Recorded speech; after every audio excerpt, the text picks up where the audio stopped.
Hi Koen, welcome in the studio. Hi, Kevin. You are one of the authors of the book This is Content Marketing. It's actually not your first book, eh? It's the second book about content marketing. That's a fact. The first one was 4 years ago in 2016. Well, it was written in 2016. We, the authors, so with four of them, we felt the need to make a new book And why is that? because a lot of things have changed. I've been urging for this new book for about 2 years now because everything is going so fast. And I remember a conversation we had with the publisher Lano. And so I really urged them to go ahead with this new book. And I remember the guy saying, well, okay, just tell me, make me a sheet, an A4 sheet of all the updates you want to make in the book. And I said, well, you don't understand. It's a new There's, one. it's just a new book we have to write. So there's no talk about making updates. What you see now in 2021 is that the sector really has gone grown up. 4 years ago, it was the shiny new thing, and you saw that companies were trying out stuff with content marketing.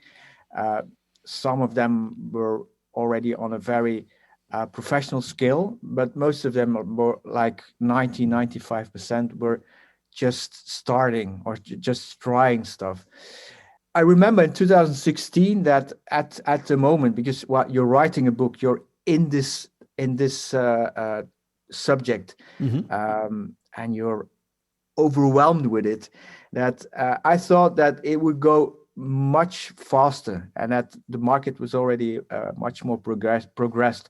Well, it wasn't. So it took me some time to understand that this is, people have to really get into it, and it's not just getting into it like a technique, but getting into the mindset of content marketing. What is that for you? The mindset, or maybe the definition of content marketing? I'm going to talk about the mindset because I don't really believe in definitions, because you can redefine content marketing from different points of view. But the mindset is that you look at communication, you look at what you want to communicate as a company, as a brand, as an organization, from the point of view of your audience, and mind that we talk about audiences. We don't talk about target groups, and you try to emerge in what they are thinking, what they are feeling, what they want, what they lack, and you try to overcome these questions, these shortcomings by content, and of course in the process you create a context where your product is part of this story, these stories that you bring. It's more than just a technique of creating content. It's really picking the mind of your audience and trying to to anticipate what they are going to look for or what they want. Do you have an example of that to make it a little bit more concrete? What you mean with that? Well, for example, one of the cases we did the last year we started in 2020, was a brand called Kids Life. And Kids Life, what they do is that they hand out the money to parents for their children. So Okay, a kind of welfare for children. And so there are 5 organizations in Belgium that do this kind of service. And they all offer the same money. They all offer the same service. So how can you make the difference? Well, they first they tried with campaigns, and well, they didn't succeed in making any difference. So what we did is we started looking into their audience, what they were lacking in all the communications of all the other brands. And what they were lacking was that raising a child is a costly affair. It's a huge um, interference in your Hmm. budget planning as a parent. And so we try to overcome all these concerns that parents have about getting raising a child and the cost of raising a child. So we brought content. We focused on this kind of content that we will help you as Kids Life. We will help you as an organization to make it affordable. So we will look into hacks. We will look into solutions to get your child raised in a happy situation without it costing you a leg and an arm. Hmm. So that's what we did, and we succeeded in it. We built an audience with this content, and so every month we have a growing number of people going to the website because they are looking for this kind of information. They're looking for this kind of content, and in the process we tell them, hey, maybe you should join us, Kids Life, and that's how they get their new clients. If our audience are people who are working in or with the event industry, how do you see the link between events and content marketing? Is it part of it or? Yeah, that's an interesting question. What we see is that not only event marketing, but any field, at any topic in the field of marketing, it's all coming together, and that's interesting because um, all the silos we used to have in companies, well, they still exist Hmm. in most big companies. So you had people who were involved with sponsoring, with events, with social media, with ad campaigns, etc. They were all working separately, and so they wasted a lot of money, a lot of efforts, a lot of vision also in making the brand bigger. So a lot of brands, they see now that this is not the right way to tackle it. So the right way to tackle it is start from your brand's story, the story of your brand, and then see how you can translate it in an ad campaign, but also in events. For example, if you look, well, uh, I look a lot Yeah. on to cases abroad, and one of the companies that um, really surprised me all the time with all the work they do is the New York Times. I mean, the New York Times, it's a publishing company. Well, they're one of the fastest growing brands in content marketing. And what they do is they start from brand stories, and then they look on what kind of interesting, exciting ways they can tell these stories. And first they only had the field of the newspaper to tell these stories, but now already they use any means to tell these stories. They do virtual reality, they do events, they do a lot of events to bring these stories to their audience, to the audience of these brands. And so how I see event marketing evolve in the future is that um, event companies, they should vertically integrate everything that is content marketing, and look at it not just like do it a fancy event, but start really from the core. And the core is, what is the essence of this brand? What does this brand want to tell to their audience? Yeah, and it's then a matter of where in other ways you would write an article, make a video, but then it's bring that story through the event and Yes, let them experience yes, it.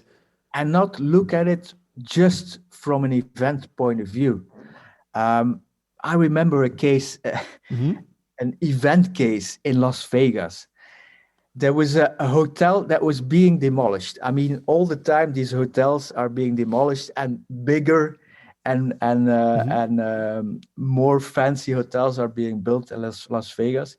And so this company who owned the hotel, they contacted 3 companies, and they said, "Well, how much would you charge to demolish this building?" And so, well, 2 of the companies, they made an offer, and they said, "Well, this is the amount of dynamite we will use, and this is the cost for security, etc. Everything you would expect Yeah. from demolishing a building." There was one company, they said, "Well, you know what? We're going to make an event out of it. We're going to make it into a huge show. We're going to do fireworks. We're going to put a lot of cameras everywhere, and it's going to be an event." And it cost 3 times more than what the other companies offered, but they choose this company. And this was the start. So this event was the start of what was going to follow in the coming years. So the new casino that was going to be built at the same spot. And so that's for me, that's how companies and also event company, every company should look at the stuff they're doing. How can we make this into an interesting story? If you do an event, don't just think about catering and the number of people or bands you put on show.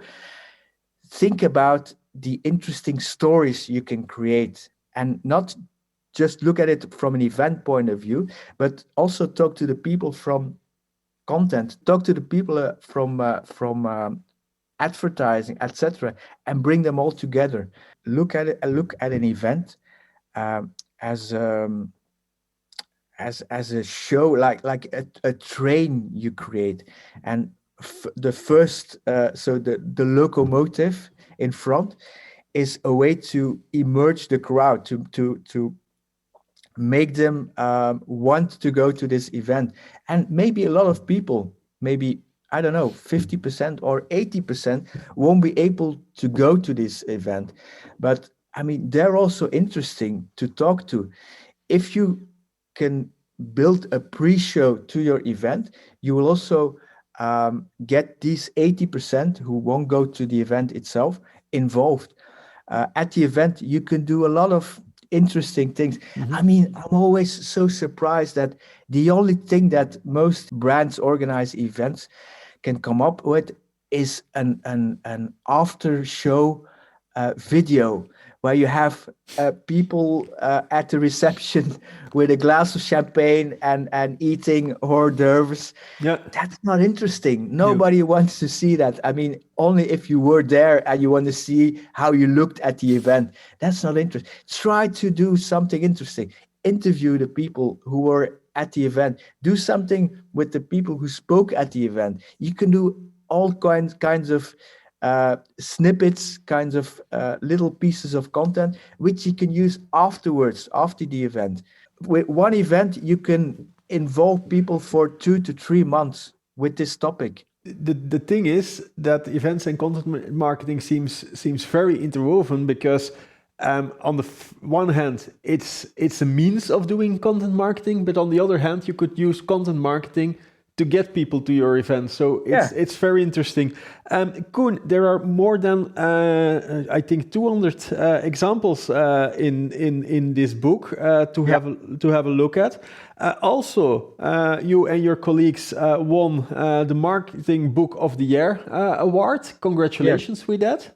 Thank you. People who want to buy the book, is it also available in English or just in Dutch for the moment? At the moment, it's just available in Dutch, but we're looking into French, and also, first French, and maybe also English speaking book. So our Dutch viewers can order immediately, and the French and the English ones need to wait a little bit. You can order the book at Lano, at the publisher. You can also order it at our website. That's thefatlady.be at a 20% discount. Oh, that's always interesting. Yeah. Thank you, Koen, for sharing your insights on content marketing with us. Okay, it was a pleasure, Kevin. And I hope to see you again in less than 4 years. Indeed, indeed. And you at All home, right. thank you for watching our show. I hope to see you next week.